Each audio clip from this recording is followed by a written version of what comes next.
So I know you probably don't believe it, or you probably have some doubts about it, but today is the full moon in Taurus, and the card for Moonology talks about prosperity lying ahead. This is that's new moon in Taurus. See, I don't know why I pulled that one.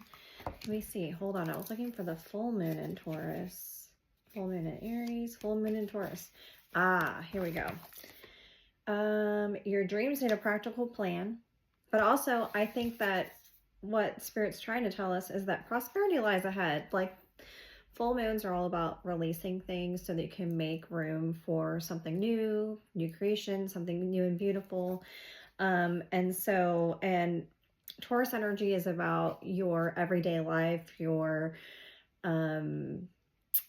foundation of your life. So, your career, the relationships you have, your everyday, like just the everyday in and out workings of your life.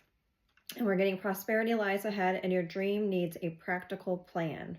So it's time to release anything that may be holding you back from putting this prosperity into motion. So let's read full moon in Taurus and see what that says. Full moon in Taurus. Okay. Sometimes you need to weave a bit of magic, and sometimes you need to be practical. And sometimes you need to find a combination of the two things. This card suggests that this is where you are now. You need to use the law of attraction to draw in what you want by imagining it, expecting it, welcoming it. But you need to balance that with taking down to earth steps towards your goal. This isn't about wishing on the moon and hoping for the best. It's about making something like a list of bullet points about how to achieve your dreams. If you're asking about money, this card heralds a change of financial fortunes depending on both your past actions and what you're expecting and therefore attracting. It says, write down 10 things that you know are wonderful about you. And then it says, the full moon in Taurus is a time to get back to earth, to get grounded, to work through any negative feelings you've been dealing with, and to find a balance between being passionate and being overly intense. Money issues may come to a head at the time of the full moon in Taurus, but you can take this card as a signal to pay more attention to your cash flow no matter when you draw it. And then we got like the prosperity lies ahead. So I think what we're really being told is like now is a time of release, but once you do that, once you clear out any of that negativity that's holding you back, there's a lot of really great things coming forward for the collective. So, all right, let's see. Maybe we should read this one. New moon in Taurus, and then we'll jump in with the tarot. I do feel like the energy is changing. Like, man, I felt like yesterday, I don't know if you all felt it, but it was like emotionally like a little bit of a roller coaster. Like all the emotions came out, like all the fears, like I don't know. But it's been a fun season. I'm ready to get into the Pluto and Aquarius next week, where things are hopefully going to start feeling a lot lighter. This Pluto and Capricorn energy towards the end here is feeling very heavy for me. And I'm seeing that with other people too. It says this card will often come up when you're inquiring about a financial matter or when you're doubting your self-worth. The card suggests that you can have what you want, including material things, but you must believe in yourself. Like, believe that it is possible. Believe that it is going to come to fruition. This comes down to the law of attraction. Value yourself and others will value you too, right? Like, don't lower your standards. Don't lower your self-worth. Recognize where maybe you've had experiences where you've learned a lesson or had an experience, and now you know, like, hey, I don't want to do that anymore. I'm going to do something else because that didn't feel good. So being mindful and recognizing that in this life, there are no mistakes. Everything is an experience for growth. And things happen for a reason and a purpose, and not lowering your personal self-worth because of a decision maybe you or someone else made and you didn't feel good about, right? Like, what did you learn out of that situation? You can create abundance. Taurus is associated with luxurious Venus, and this card holds the new moon energy. So now is a good time to make a 12-month financial plan. This card can also signal the start of a new relationship or of sexier times.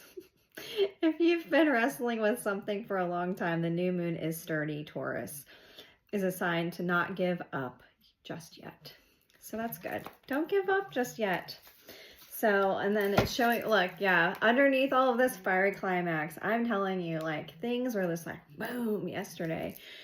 At least they were for me, and I'm a Cancer and super emotional, so my emotions were like, hello, and all my fears came out. I was like, okay, thank you. All right, let's dive in with the sacred symbols. I just saw 555 on the camera. Fives are a big signal of change, major change, massive changes in our lives, new directions, new careers, new relationships, new ways of going about things, new thought processes. So embracing all of that is going to be key to moving forward on your timeline and fulfilling your purpose.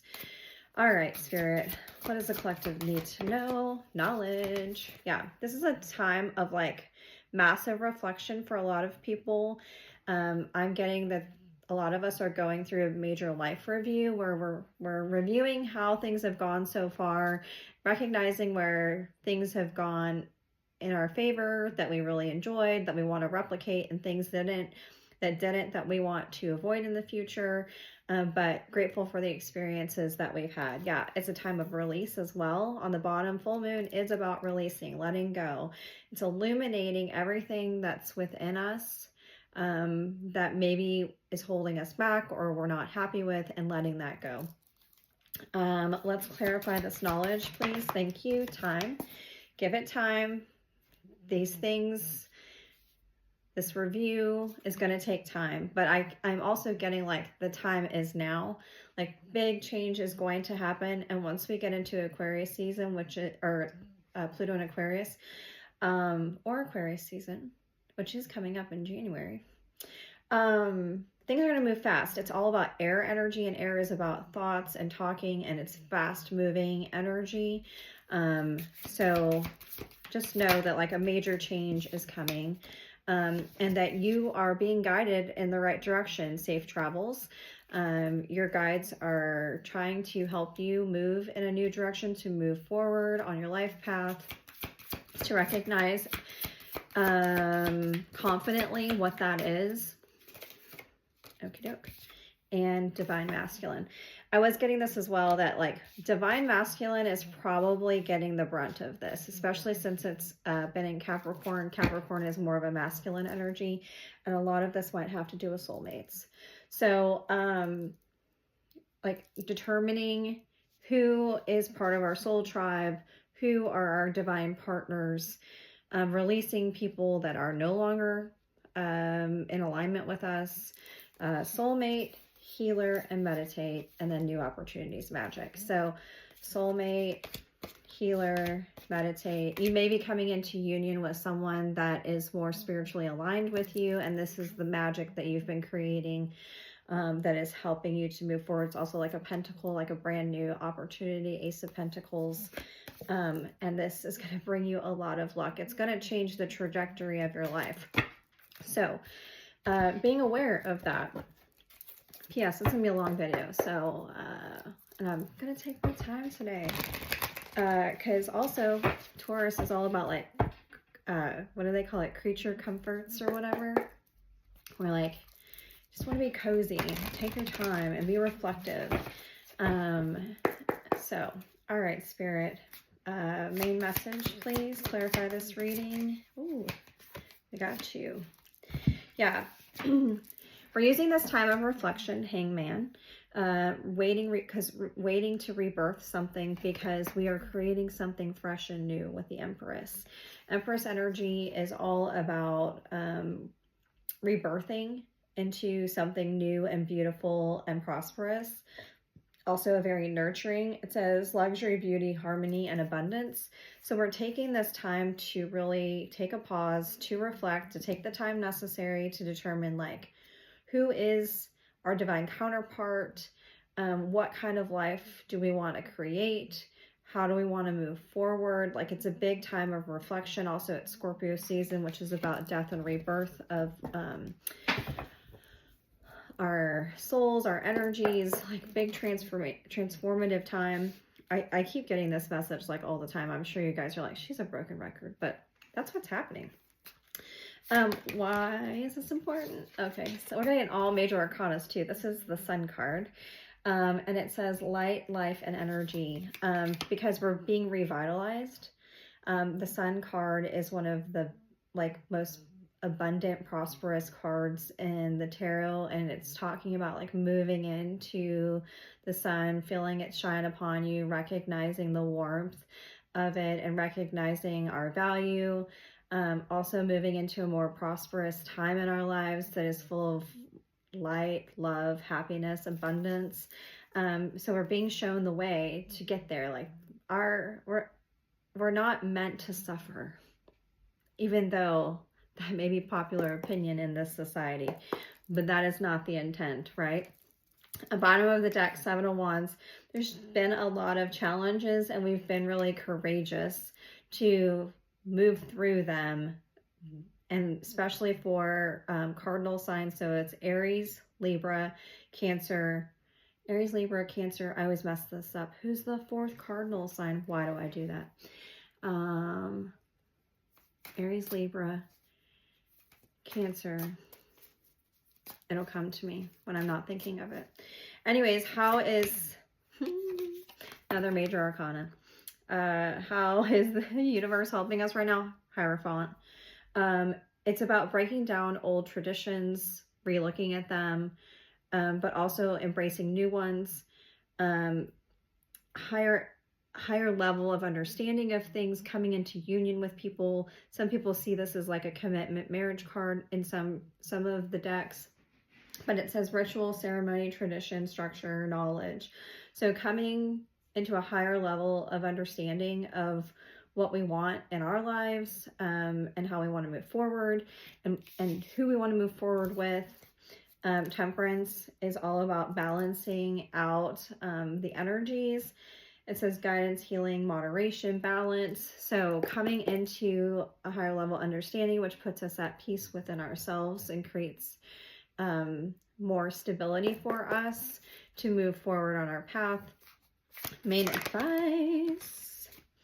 Yeah, it is time to let all of these burdens go. 10 of Wands. It's like we've been carrying around all of this baggage for a very long time, and it's really time to move forward. I'm seeing all these really cute little finches out front, by the way. You might be seeing birds a lot or getting messages about birds, which also signals to me like excitement sometimes, because you know, like birds are so lovely for the most part. And then Page of Wands, like our advice is really to move forward in a new direction with fresh new energy. Pages are heralds of change. Good news, communication, right? Like it's time to look at things with fresh eyes, to move in a new direction, to embrace the direction we want to go in, to share that with others, and to passionately decide that for ourselves and start taking action. If we do this, what's the potential outcome for the collective? Yeah, I was like, I said, look at the bottom. Sure enough, Fool card.